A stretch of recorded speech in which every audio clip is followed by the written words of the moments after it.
Saya ulang ya tesisnya. Semakin tinggi Anda menyanjung dan menjunjung materialisme, semakin tipis kualitas empati dan simpati Anda terhadap orang lain. Itu tesisnya. Itu bukan kata saya tuh. Ya. Itu apalagi kemudian Anda menggunakan sistem protokoler yang mengambil jarak antara diri Anda dengan orang-orang yang memang sesungguhnya Anda wakili. Di mana kedaulatan yang mereka punya Anda ambil dalam rentang waktu tertentu. Itu luar biasa. Jadi ada problematik yang mendasar sesungguhnya. Saya kira ini harus kita perbaiki. Masih bisa. Iya.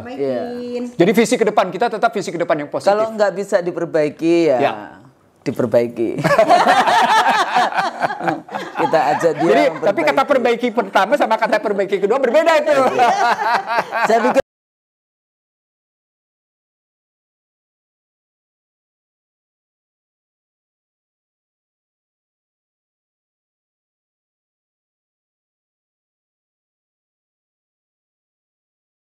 Bismillahirrahmanirrahim. Assalamualaikum warahmatullahi wabarakatuh. Alhamdulillah, kembali lagi kita bersama program IC The Real Show. Seperti biasa kita punya tamu cantik sekali yang baru selesai pulang dari jalan-jalan dari Turki. Apa kabar? Assalamualaikum Bunda Neno.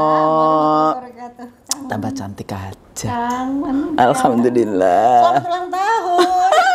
Yang ulang tahunnya bareng sama calon presiden gak jadi dan masih mau mencalonkan. Sama ini kalau ini ulang tahunnya sama dengan presiden Anda ya. Oke. Udah jadi. Dengan Bang Nursi. Ya. Apa kabar Bang? Alhamdulillah. Alhamdulillah Bang. Ya. Ini kita punya tamu luar biasa, Iya. Mbak Neno. Ya. Tapi kita ini lagi mau bahas yang semua orang sebetulnya merasakannya. Iya. Jadi 7 tahun pemerintahan. 7 tahun ya? 7 tahun sudah. Iya.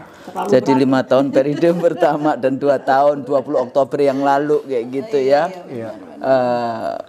Dari rezim hari ini itu kita mau melihat dari mana ini kita evaluasi. Kalau saya kan selalu bicara kalau dari segi ekonomi sebetulnya satu periode yang pertama itu sudah hancur ditambah dengan Covid ini, pandemi COVID-19 itu justru mempertontonkan kayak gitu ya ketidakmampuan dari rezim di dalam mengelola, di dalam melayani rakyat yang ada. Nah ini kita minta Mbak Nenok dulu ini bagaimana nih merasakan banyak sekali ini cerita-ceritanya dari Nenok Warisman Channel. Dari segi hukum mengikuti yang kemarin luar biasa ya dari pendekatan yang pengadilan kilometer 50 dan sebagainya. Apa nih Mbak Nenok nih, apa yang dirasakannya di dalam konteks 7 tahun terakhir ini kita hidup.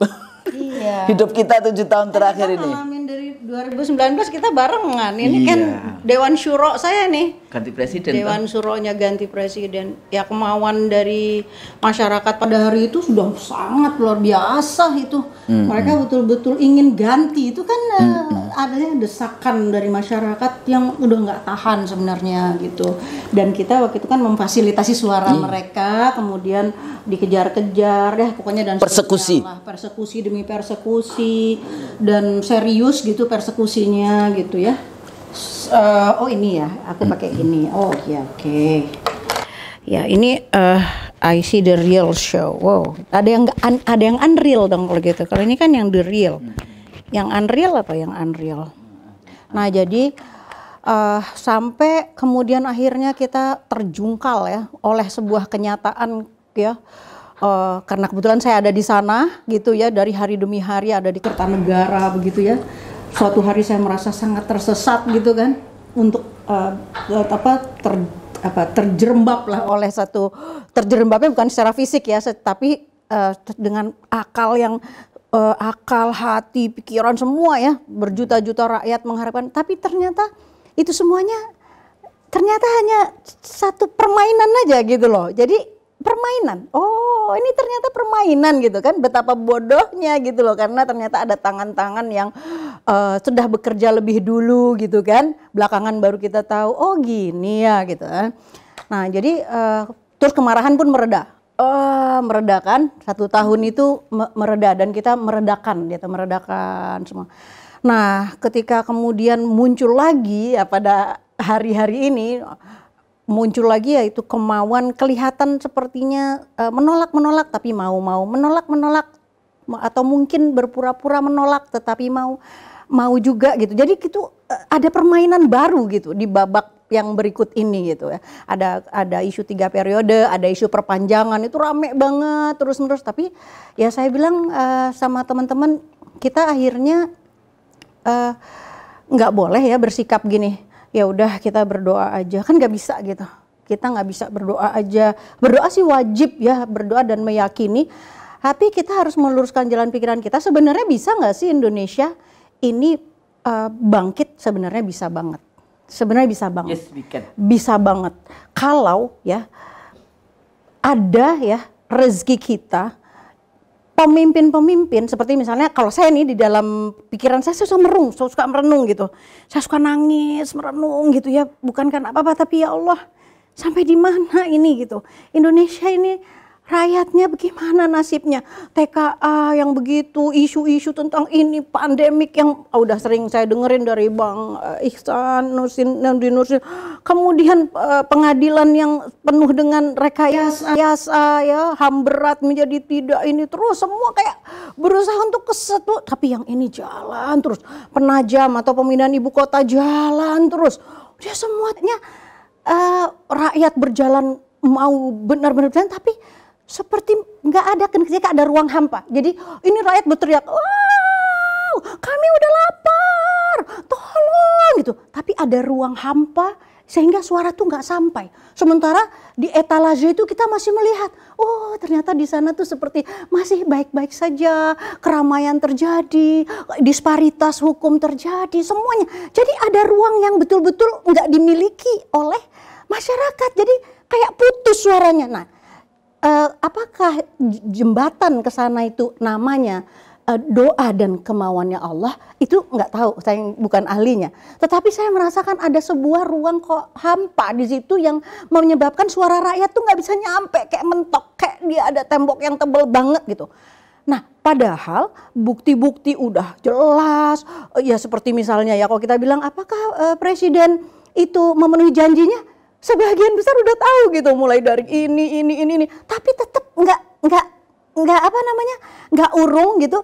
DPR masih terus berkulidan dengan semua, jadi kayak eksekutif, yudikatif semuanya kayak ada sesuatu yang kabut ya, seperti ada kabut gitu. Nah, jadi sikap saya sih sebenarnya kita memang bisa mendesakkan, memohon kepada Allah agar diturunkan pemimpin yang memang tidak menghendaki perutnya itu dikenyangkan, tapi dia hanya menginginkan rakyat makan, rakyat bisa hidup dan selamat. Nah, kemana tuh cari hatinya kayak gitu tuh? Nah, itu tuh benar-benar proses misalnya Bang Refli sama Bang Rizal Ramli itu mengupayakan supaya presidential threshold itu diruntuhkan, misalnya supaya 0%. Nah, saya bilang kalau gitu pakai pikiran terbalik aja. Saya sampai bilang sama Nur Hayati, udah sekarang kita balik aja. Nyalon aja semua orang jadi presiden sehingga apa? Tetap muncul. Dulu dari Kampung Bayam ada Pak Suharto tuh, abang becak yang nyalon jadi presiden. Gitu. Hasan. Aku nggak tahu itu apakah itu kecerdikan atau itu keputusasaan. Kalau kita membangkitkan seperti Pak Suharto tadi dari Kampung Bayam, dia tuh sebetulnya memang menguasai loh. Dia tahu tentang pertanian, sedikit-dikitnya dia mengetahui tentang pertanian gitu kan. Artinya dia memang petani gitu kan. Ini negara agraria. Jadi saya dulu tuh sama Pak Suharto tuh tahu bahwa dia tuh nggak mungkin menang dong gitu. Tapi dia berani untuk mencalonkan diri. Nah, kenapa enggak? Saya bahkan bilang sama Mbak Nur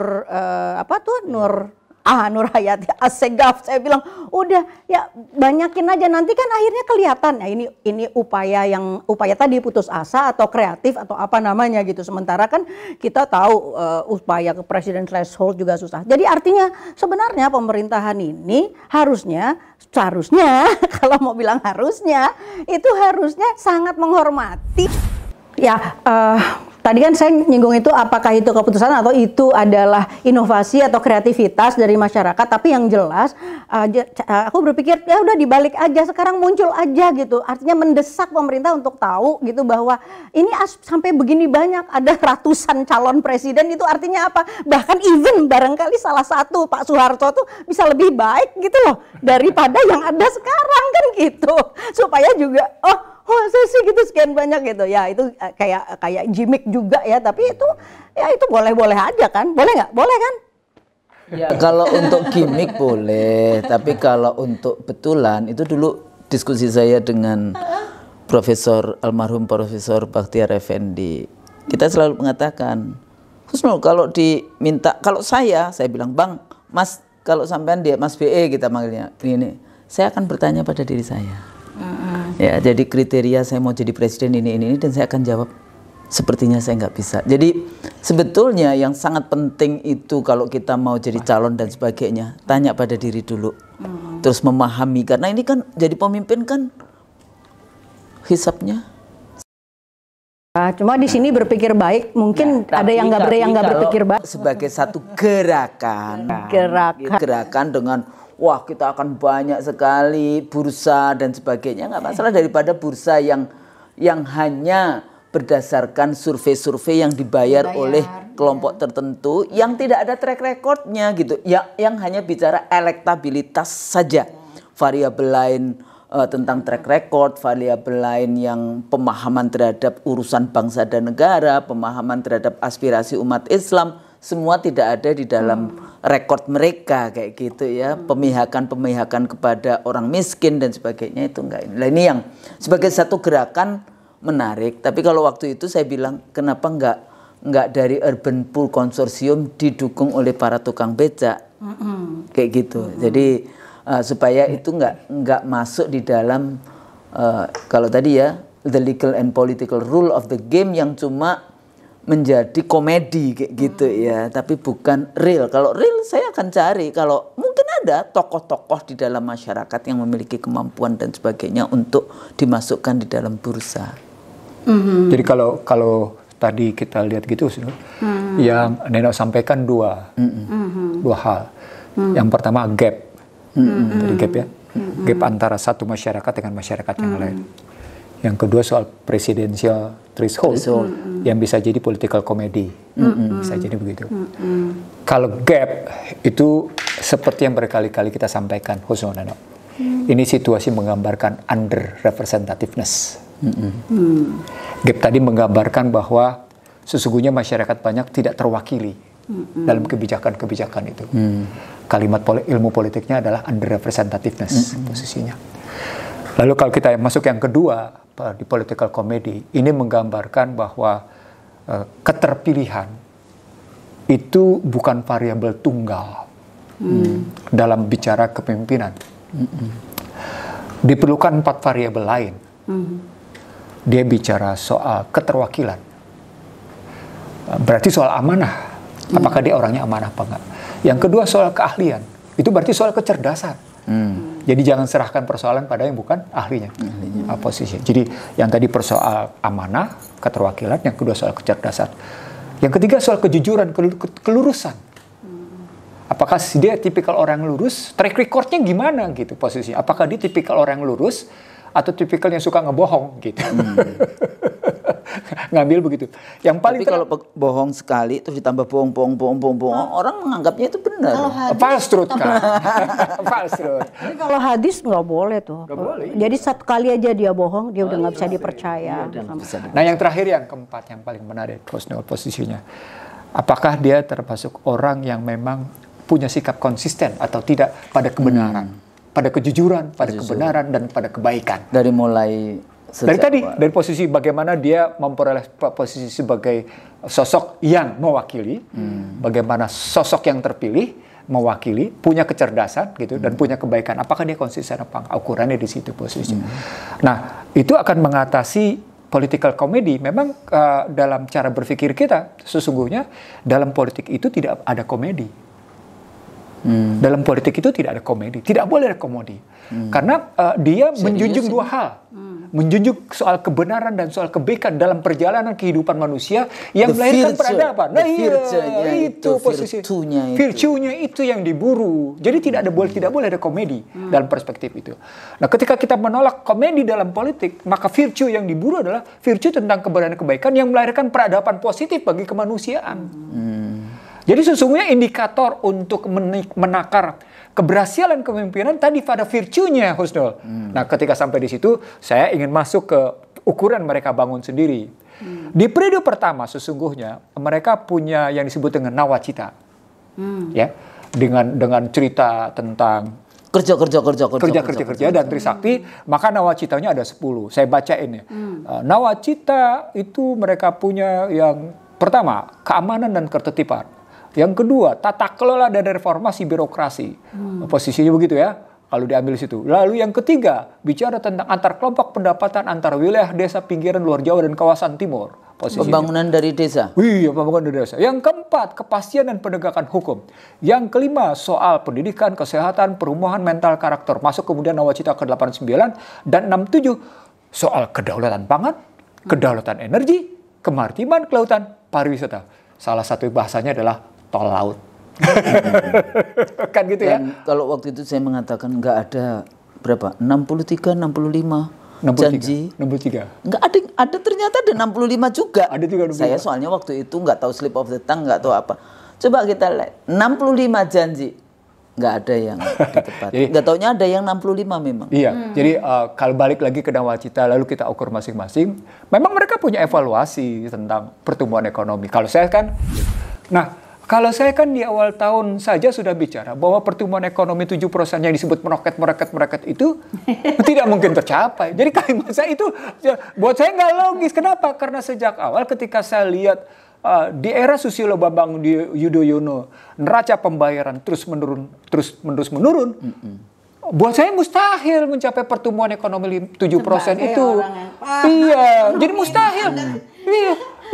Lalu saya lihat dari mana ngambilnya? Ngambilnya dari mana? Lalu berikutnya ketika saya misalnya di 2014 itu saya ingat betul saya ribut dengan Fuad Rahmani dalam konstruksi pajak misalnya, dan saya sudah melihat kecenderungan tax ratio menurun posisinya. Saya bingung juga dari mana dia bisa bicara. Dari kantong yang 11.000. Masih ada lagi yang satunya lagi. Ini 11.000. Oh belum, baru yang 11.000 tuh. Dan yang menarik lagi adalah ketika kita lihat kontribusi industri manufaktur itu tidak membaik.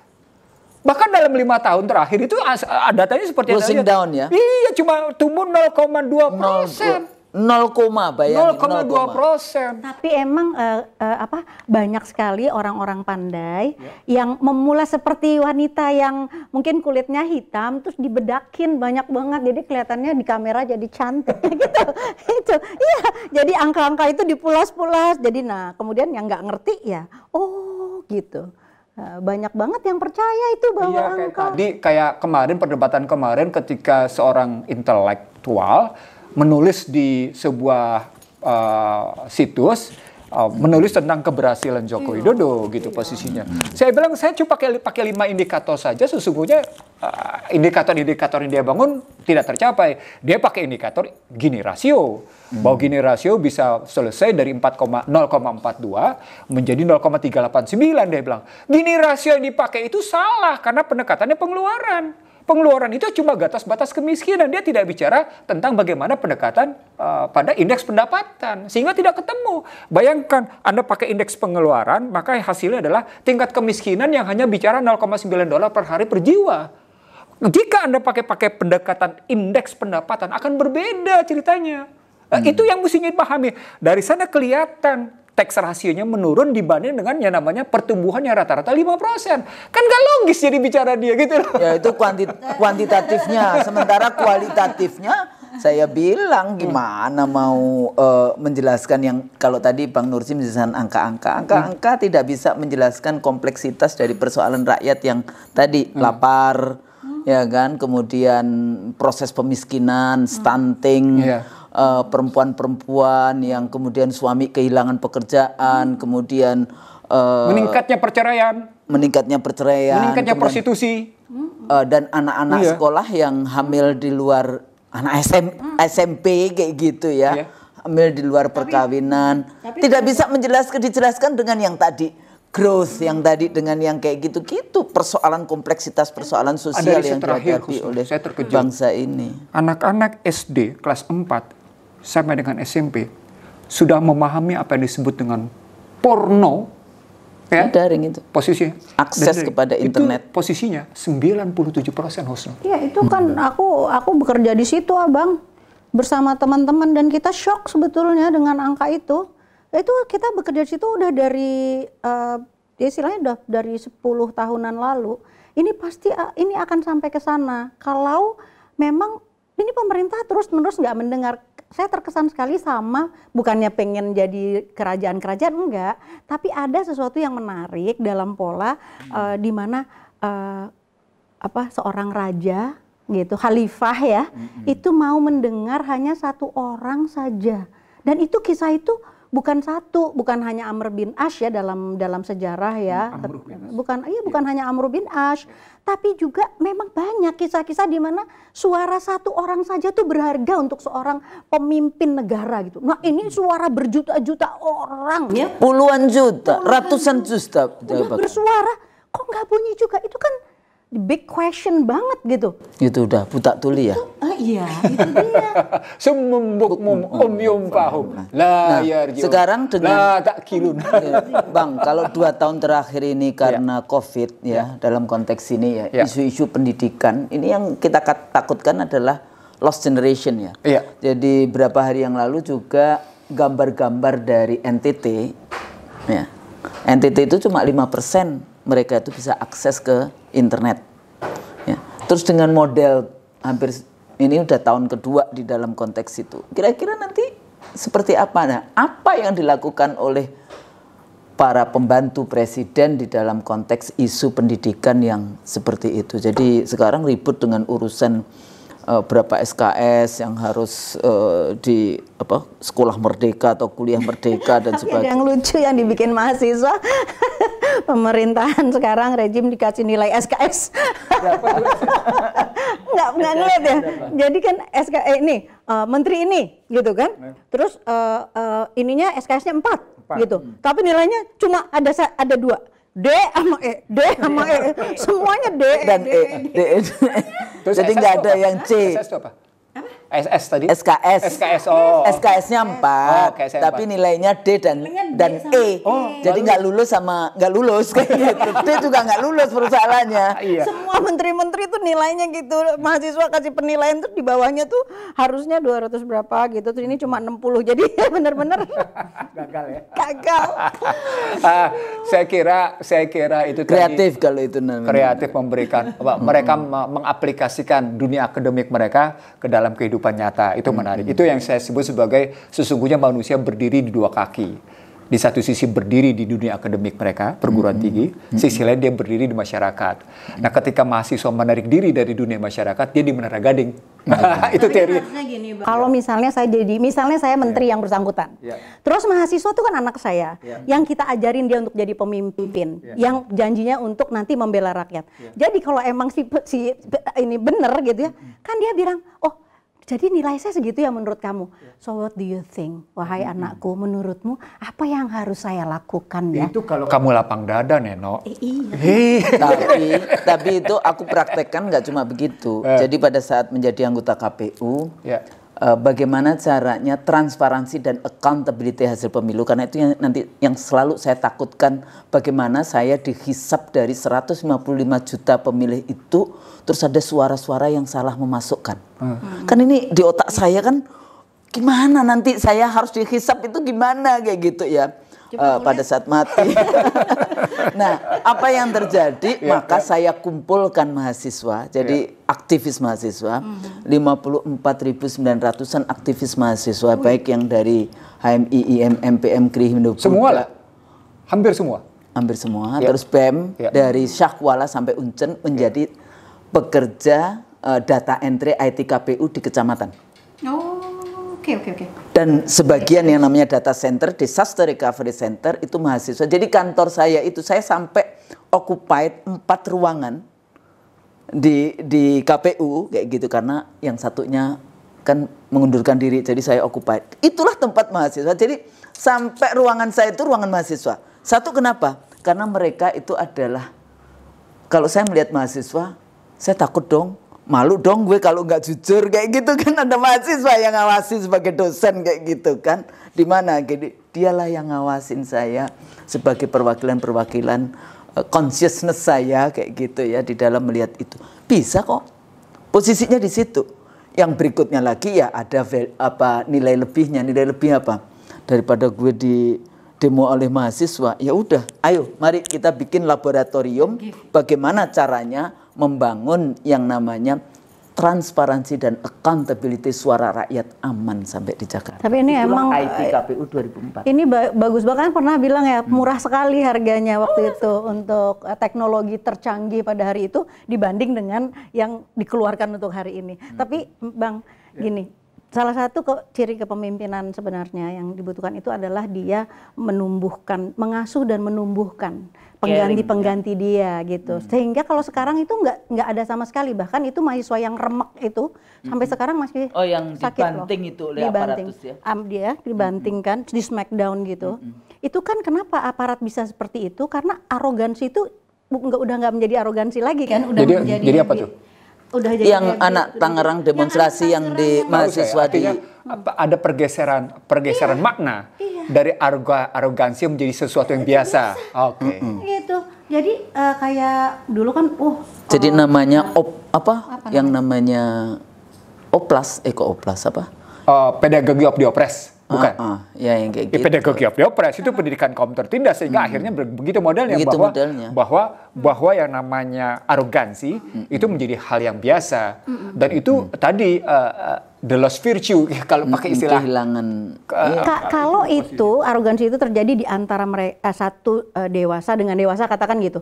Tapi ini kan kita harus memberi perhatian kepada generasi baru mahasiswa. Jadi ada kebutuhan dalam peranata kehidupan kita untuk melihat dan menyaksikan ada respect dari pemerintah kepada calon-calon pemimpin bangsa. Betapapun itu kan adalah poin sebenarnya, begitu kita bisa menghargai orang-orang mahasiswa, di situ kita berharga. Tapi begitu kamu nggak menghargai mahasiswa-mahasiswa, ya itu kamu nggak punya harga, langsung udah hilang. Kan gitu, kita jadi nggak respect juga gitu. STM waktu itu. STM, iya kan yang bawa bendera tuh begitu. Dan itu panjang loh, Prof. Sampai sekarang ya. Maksudnya peristiwa mereka nggak memberikan kehormatan kepada generasi muda itu panjang jalannya sampai hari ini, masih sampai kapan belum tahu nih. Kemarin di depan UI alhamdulillah kan nggak terjadi tuh, nggak dikirimin panser, nggak dikirimin gas air mata, mungkin karena hanya ratusan aja ya, dan itu berkaitan sama statuta UI saja gitu. Tapi kan yang kita saksikan waktu tanggal 21-22 kan aku keliling ke rumah sakit, itu kan anak-anak muda semua yang terluka, semua ada yang meninggal dan di depanku lewat meninggal. Ya Allah, kok harus begini sih? Kenapa gitu? Apa nggak sayang itu sama anak-anaknya sendiri? Itu 15 tahun. Dan ketika saya lihat mereka terluka begitu-gitu, saya bilang ya Allah, ya Robbi, aduh ya Allah, ini orang-orang ini benar-benar nggak punya hati nurani sama sekali. Dan mereka tidak mengajarkan serta tidak memberikan peluang kepada hati nurani itu untuk tumbuh. Jadi emang nggak ada gitu loh. Mereka jadi baik aparat apa semua. Jadi akhirnya semua menjadi binatang buas yang luar biasa. Jadi bengis, keji, dan betul-betul binatang buas. Jadi ini sebuah alam yang bukan alam manusia menurut saya sekarang ini. Oh ini alam, bahkan saya bilang, bahkan binatang saja itu masih lebih bagus ya. Masih dia itu masih nggak makan anaknya sendiri gitu. Istilahnya tuh dia masih care sama anaknya. Nah, ini kan enggak gitu. Sadis. Saya tersenyum ketika Neno bilang tadi bahkan binatang saja masih menghormati anaknya gitu ya. Saya nonton salah satu sajian Discovery dan National Geographic ya. Bagaimana satu kelompok binatang membela anaknya yang sudah dimakan oleh buaya dan kemudian buaya terpaksa melepaskannya. Padahal yang dimakan adalah kambing. Tapi kelompok kambing melakukan perlawanan. Iya. Sampai akhirnya dilepas oleh buaya. Aku lihat videonya juga. Itu luar biasa. Iya. Melihatnya. Bagaimana buaya akhirnya kalah gitu posisi. Padahal sudah digigit. Padahal udah digigit itu. Artinya ada akar. Tadi konsep Neno adalah konsep penghormatan dan penghargaan terhadap si kecil, tidak ada pembelaan terhadap si kecil. Itu dilakukan oleh binatang yang tidak berdaya terhadap buaya yang demikian rupa. Kalau yang video terakhir itu yang kera itu, anaknya jatuh, buaya-buaya. Wah, itu yang berapa akhirnya si nggak tahu ibunya nggak tahu bapaknya itu tangannya itu terus disuruh melompat tarik. Binatang aja begitu. Iya, menyelamatkan anak kecilnya. Artinya sesungguhnya betapa tadi kalau pakai istilah usul, betapa virtue-nya, virtue itu basis kebajikan dan kebijakannya gitu ya. Itu punya nilai-nilai yang amat manusiawi gitu loh posisinya. Dan kalau kemudian kita coba terapkan sekarang, nah kondisi sekarang, kata kuncinya kan bukan sekedar kehilangan penghormatan, tapi juga kehilangan penghargaan terhadap apa yang disebut dengan berlanjutkan nilai-nilai kebaikan. Jadi penghargaan dan penghormatan terhadap nilai-nilai kebaikan itu yang dipangkas oleh niat berkuasa itu menjadi sangat, waduh, luar biasa di sini.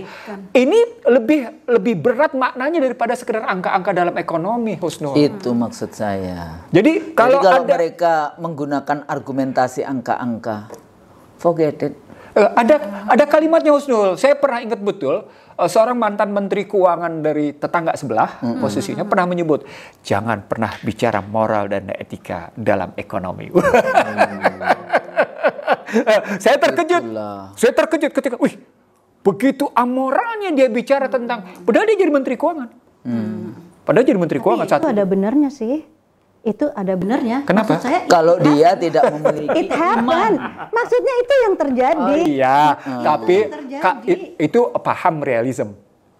Paham realism. Tapi sesungguhnya kalau dalam dimensi tadi yang kita bicarakan, saya dan Usul bicarakan tentang relasi antara ideologi, konsepsi teori dan kebijakan, mestinya itu tidak boleh ada. Maksudnya nggak boleh dong. Nggak apa yang terjadi hari ini.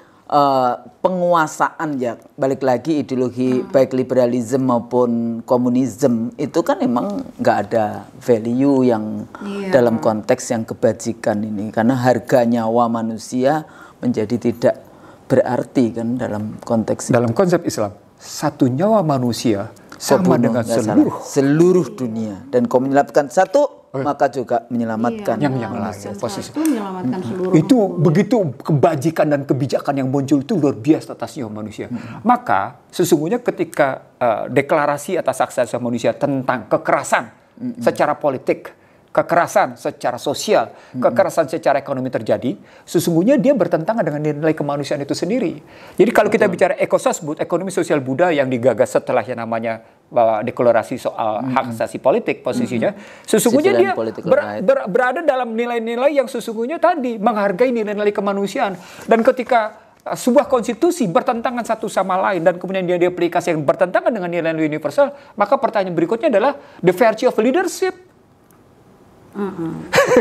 Itu sudah the virtue of leadership posisinya. Itu variabel penting dari konteks ini. Ngomongin rezim tentu saja pemimpinnya. Nah kalau pemimpinnya keluar dari gorong-gorong ya memang berbeda dengan. Itu kan waktu dulu kan gitu ya. Maksudnya kalau itu sebuah janji kan gitu kan ditunjukkan bahwa saya masuk gorong-gorong, tandanya saya berpihak. Saya masuk saya belum lama kan memberikan tembakau, ngetok satu rumah, 2 rentas 10 rumah atau berapa. Kemudian saya ke apotik, ya kan? Saya ke apotik. Tapi itu semua film. Makanya sebenarnya kan ada yang demo, terus kemudian nggak taunya film juga. Iya, yang di hujan-hujan juga, petani. Maksudnya, iya petani. Nah, tapi semuanya message-nya kan apa? Message-nya sebenarnya mau bilang saya adalah gitu pemimpin yang didambakan karena memiliki perhatian kepada yang kecil gitu. Tapi ketika kebijakan dan lain sebagainya itu orang tuh kan loh kok gitu tampilnya. Nah kok gini. Nah itu semua akan ada buahnya kan ketika kalau katanya Noam Chomsky gini bang. Ini terkesan banget ya karena belajar waktu jadi saksi ahli. Di luar hujan. The manufacturing consent. Iya. Di luar hujan. Terus kamu bilang tidak hujan. Nggak mungkin otak kita nggak mungkin bisa menerima kebohongan. Otak kita aslinya itu adalah sangat jujur otak itu. Jadi kalau kamu bilang itu di luar nggak hujan sebentar hujan, maka terjadi kerusakan. Dan ketika kerusakan itu terus menerus, tadi dibilang false apa gitu, kerusakan terus menerus itu ada puncak rusaknya itu pasti. begitu. Jadi ada puncak rusaknya gitu kan. Nah, apakah kita udah sampai di puncak? Bahasanya begitu ya. Jadi kalau sudah rusak di puncak itu mungkin lebih mudah nanti kita memperbaikinya. Jadi kita sekarang persiapkan aja di dalam berbagai macam bidang-bidang yang memang harus kita perbaiki. Jadi bukan kemudian tadi yang kalau Mbak Nenok bicara tentang ada ruang hampa sampai suara kita tidak terdengar. Kita ya sebagai seorang pejuang kan kita harus sabar dan yakin, ya kan? Dan ternyata sabar itu nggak boleh ada batasnya. Batasnya mati. Jadi ya karena menurut saya sebentar Husnul. Karena orang gampang bicara sabar. Pada hakikatnya sabar itu punya dua makna. Oke, apa? Dia tangguh dan dia teguh. Ini pakai bahasanya mereka juga. Beda. Oh iya ya, tangguh. Pada nggak apa-apa. Oke. Bukan berarti kita pakai diksi tangguh itu. Bukan. Setan itu juga tangguh. Tangguh setan. Bahkan dia udah dari kiri kanan atas bawah. Bilang, pokoknya engkau boleh ini aku, tapi izinkan dan aku untuk sampai dan nggak minta mati lagi sampai kiamat. Tangguh banget. Tangguh dia di situ. Artinya memang dia istiqomah dia di situ. Dalam rangka itu. Tangguh. Istiqomah negatif. Iya, tangguh dia di situ. Tapi juga dia teguh pada materialismenya bahwa dia lebih baik daripada manusia. Tetapi terhadap Allah dia tetap memanggil Rob. Ya Rob, berikan aku kesempatan untuk mengganggu sampai dengan akhir hayatku, sampai dengan akhir dunia. Ya Allah, berikan kesempatan pada aku untuk masuk terus mengganggu umatmu. Silahkan kepada umatmu yang ikhlas saja yang kau bisa lakukan. Yang enggak, ya enggak bisa. Tapi panggilannya Rob, tetap Tuhanku, penciptaku. Dia ngaku. Artinya sesungguhnya yang menjadi konsistensi pada dia adalah perlawanan terhadap ajaran yang diberikan.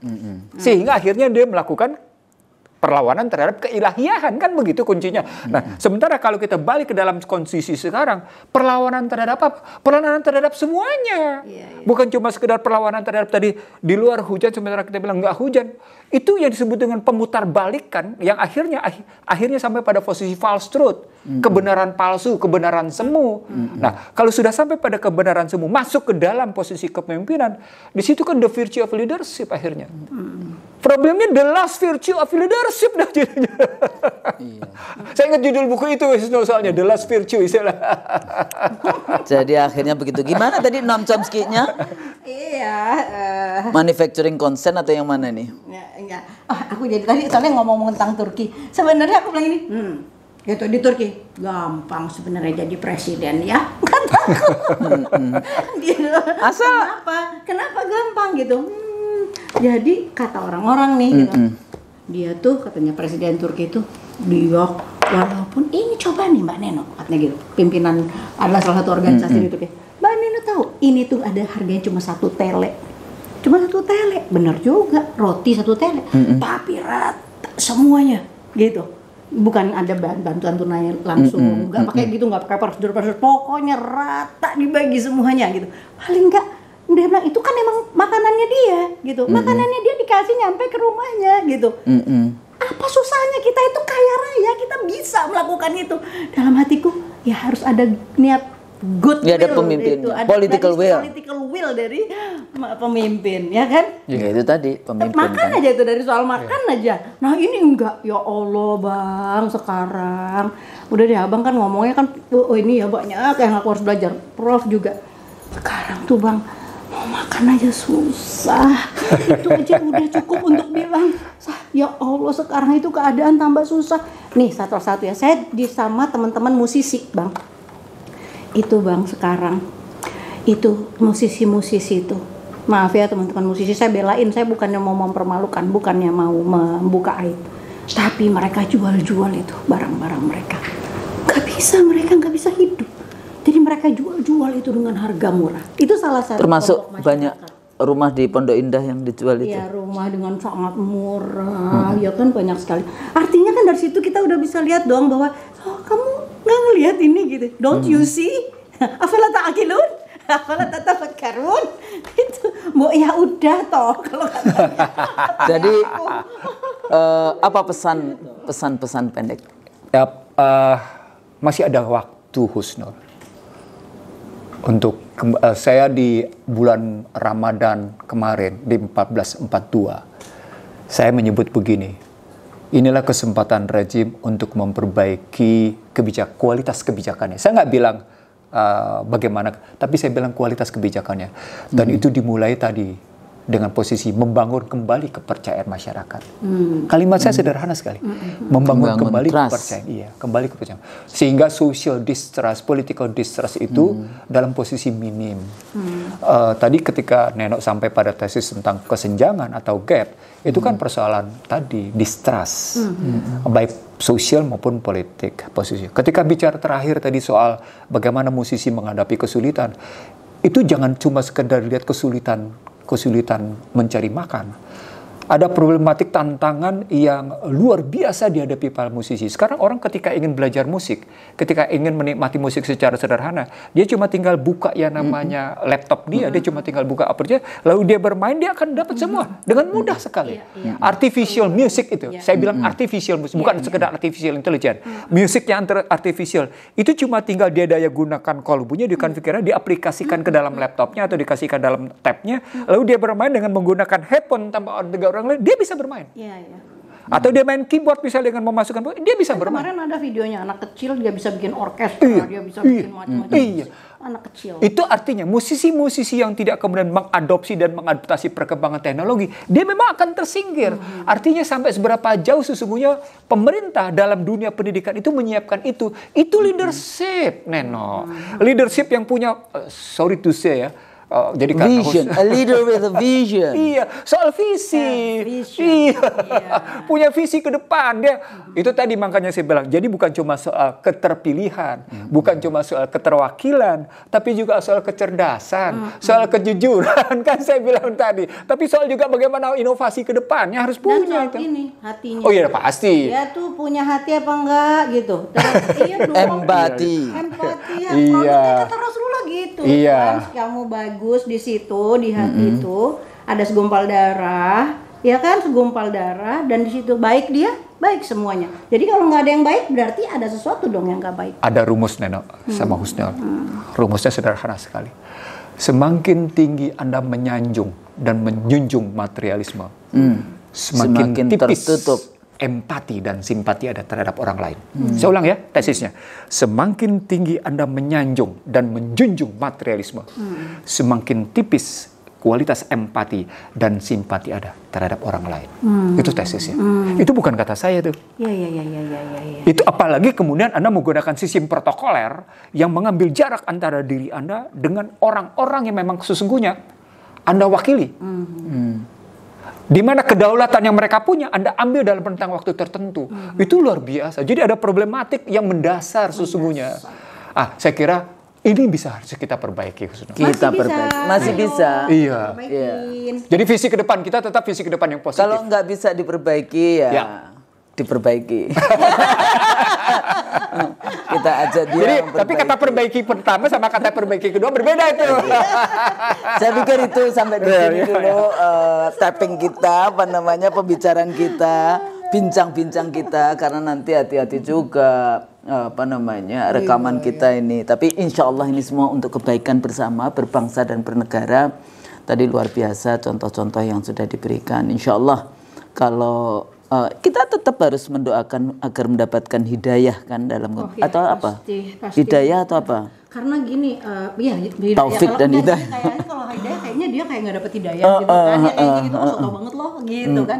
Tapi kita juga mendoakan sebenarnya kalau aku mendoakan agar semuanya itu kan memiliki kebaikan kan. Iya. Tapi kebaikannya mungkin tertutup tadi oleh jadi kita meminta supaya Allah membuka kebaikan-kebaikan itu, gitu. Allah memberikan jalan bagi kebaikan-kebaikan itu. Biasanya saya begitu waktu itu juga ya. Gimana caranya walaupun sudah marah sudah ini, ya Allah maafkan dan bukalah mata batin dia dengan surah pembuka Al-Fatihah.